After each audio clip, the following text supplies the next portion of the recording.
بسم اللہ الرحمن الرحیم۔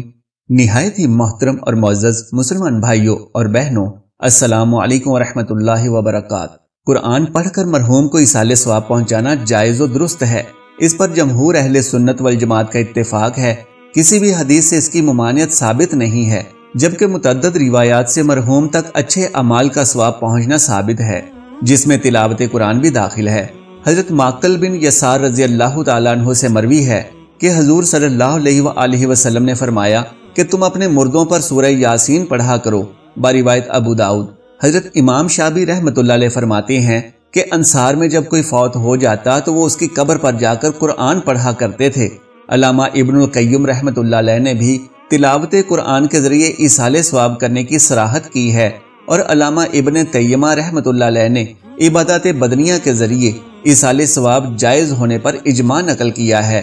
اگرچہ اس بارے میں علماء کا اختلاف ہے کہ قرأت قرآن کا ثواب مردے کو پہنچتا ہے یا نہیں۔ علماء حنفیہ کے نزدیک اور امام احمد بن حنبل رحمۃ اللہ علیہ کے نزدیک اور بعض اصحاب شافعی کے نزدیک پہنچتا ہے، اور اکثر علماء شافعیہ کے نزدیک نہیں پہنچتا۔ امام شافعی رحمۃ اللہ علیہ کا مشہور مذہب یہی ہے کہ نہیں پہنچتا، پس جن لوگوں کے نزدیک پہنچتا ہے ان کے نزدیک مردے کے واسطے ختم قرآن پڑھ کر بخشنا جائز ہے، اور جن کے نزدیک نہیں پہنچتا ان کے نزدیک نہیں جائز ہے۔ شرح کنز میں ہے، بلا شبہ انسان کے لیے جائز ہے کہ وہ اپنے عمل کا ثواب اپنے غیر کو بخش دے، خواہ وہ عمل نماز ہو یا روزہ، حج ہو یا صدقہ، قرأت قرآن ہو یا اس کے علاوہ تمام قسم کی نیکیاں۔ بہرحال اہل سنت کے نزدیک اس کا ثواب میت کو پہنچتا ہے اور اسے اس کا فائدہ ہوتا ہے۔ باہوالا البحر الرائق اور تبین الحقائق۔ امام نووی رحمۃ اللہ علیہ لکھتے ہیں، جہاں تک قرأت کا تعلق ہے تو امام شافعی رحمۃ اللہ علیہ کا مشہور مذہب یہ ہے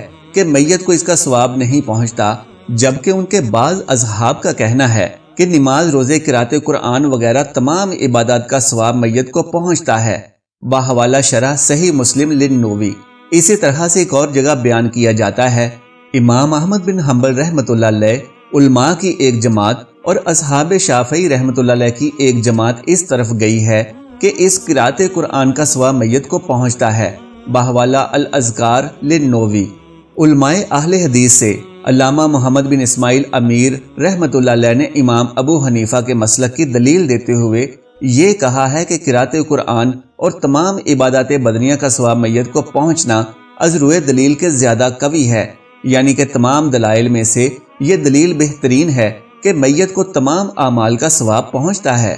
علامہ شوکانی رحمۃ اللہ علیہ نے بھی نیل الاوتار میں اسی کو حق کہا ہے، مگر اولاد کے ساتھ خاص کیا ہے، یعنی یہ کہا ہے کہ اولاد اپنے والدین کے لیے قرأت قرآن یا جس عبادت بدنی کا ثواب پہنچانا چاہے تو جائز ہے، کیونکہ اولاد کا تمام عمل خیر مالی ہو خواہ بدنی، اور بدنی میں قرأت قرآن ہو یا نماز، روزہ یا کچھ اور، سب والدین کو پہنچتا ہے۔ ان دونوں علماء کرام کی تحریروں کا ترجمہ یہاں پیش خدمت ہے، یعنی یہ زیارت قبر کی دعائیں اور ان جیسی دوسری دعائیں میت کو نفع دیتی ہیں، اور اس بات میں کوئی اختلاف نہیں ہے، اور میت کے لیے قرآن پڑھنا سو امام شافعی رحمۃ اللہ علیہ کہتے ہیں کہ اس کا ثواب میت کو نہیں پہنچتا، اور امام احمد رحمۃ اللہ علیہ اور علماء کی ایک جماعت کا یہ مذہب ہے کہ قرآن پڑھنے کا ثواب میت کو پہنچتا ہے۔ علماء اہل سنت سے ایک جماعت کا اور حنفیہ کا یہ مذہب ہے کہ انسان کو جائز ہے کہ اپنے عمل کا ثواب غیر کو بخشے، خواہ نماز ہو یا روزہ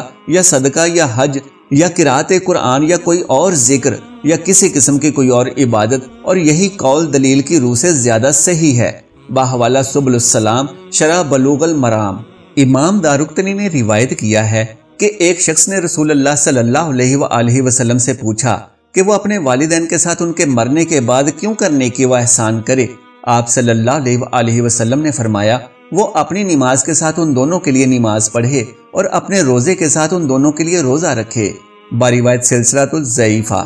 ابو داؤد میں معقل بن یسار سے روایت ہے کہ رسول اللہ صلی اللہ علیہ وآلہ وسلم نے فرمایا، اپنے مردوں پر سورہ یاسین پڑھو، اور یہ حکم میت کو بھی شامل ہے، بلکہ حقیقتاً میت ہی کے لیے ہے، اور صحیح بخاری و صحیح مسلم میں ہے کہ رسول اللہ صلی اللہ علیہ وآلہ وسلم ایک بھیڑ اپنی طرف سے قربانی کرتے تھے اور ایک اپنی امت کی طرف سے، اور اس میں اس بات کی طرف اشارہ ہے کہ آدمی کو غیر کا عمل نفع دیتا ہے۔ بروایت حواشی ذوالنہار۔ ان تمام باتوں سے واضح ہوتا ہے کہ یہی مذہب قوی ہے۔ حاصل اور خلاصہ ترجمہ اس عبارت کا بقدر ضرورت یہ ہے کہ حق یہ ہے کہ اولاد اپنے مرے ہوئے والدین کے لیے جو صدقہ کرے اس کا ثواب والدین کو پہنچتا ہے، اور خثیمہ کی حدیث سے ثابت ہوتا ہے کہ اولاد جو اپنے والدین کے لیے حج کرے اس کا ثواب والدین کو پہنچتا ہے، اور شبرما کے بھائی کی حدیث سے ثابت ہوتا ہے کہ حج کا ثواب میت کو غیر اولاد کی طرف سے بھی پہنچتا ہے، اور اولاد جو اپنے والدین کے لیے غلام آزاد کرے تو اس کا بھی ثواب والدین کو پہنچتا ہے، جیسا کہ بخاری میں سعد رضی اللہ تعالی عنہ کے حدیث سے ثابت ہے۔ اور اولاد جو والدین کے لیے نماز پڑھے، روزہ رکھے، سو اس کا بھی ثواب والدین کو پہنچتا ہے، اس واسطے کہ دارقطنی میں ہے کہ ایک مرد نے کہا رسول اللہ صلی اللہ علیہ وآلہ وسلم میرے ماں باپ تھے، ان کی زندگی میں ان کے ساتھ نیکی و احسان کرتا تھا، پس ان کے مرنے کے بعد ان کے ساتھ کیوں کر نیکی کروں؟ آپ نے فرمایا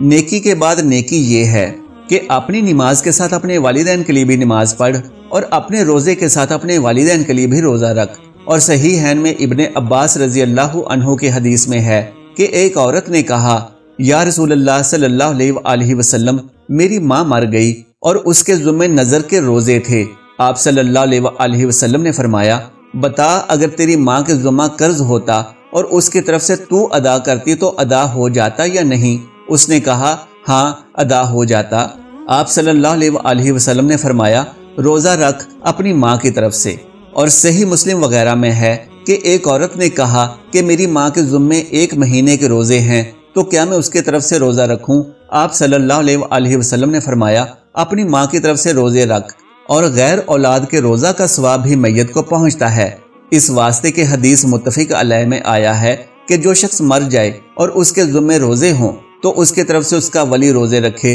اور سورہ یاسین کا ثواب بھی میت کو پہنچتا ہے، اولاد کی طرف سے بھی اور غیر اولاد کی طرف سے بھی، اس واسطے کہ رسول اللہ صلی اللہ علیہ وآلہ وسلم نے فرمایا اپنے مردوں پر سورہ یاسین پڑھو اور دعا کا نفع بھی میت کو پہنچتا ہے، اولاد دعا کرے یا کوئی اور جو کار خیر اولاد اپنے والدین کے لیے کرے سب کا ثواب والدین کو پہنچتا ہے، اس واسطے کہ حدیث میں آیا ہے کہ انسان کی اولاد اس کی صحیح سے ہے۔ جب علامہ شوکانی رحمۃ اللہ علیہ اور محمد بن اسماعیل امیر کی تحقیق ایصال ثواب قرأت قرآن و عبادات بدنیہ کے متعلق سن چکے تو اب آخر میں علامہ ابن الخوی کی تحقیق بھی سن لیجئے، اس سے بھی فائدہ حاصل ہوگا۔ آپ شرح المنہاج میں فرماتے ہیں یعنی ہمارے نزدیک مشہور قول پر قرأت قرآن کا ثواب میت کو نہیں پہنچتا، اور مختار یہ ہے کہ پہنچتا ہے، جبکہ اللہ تعالیٰ سے قرأت قرآن کے ثواب پہنچنے کا سوال کرے، یعنی قرآن پڑھ کر دعا کرے اور یہ سوال کرے کہ یا اللہ اس قرأت کا ثواب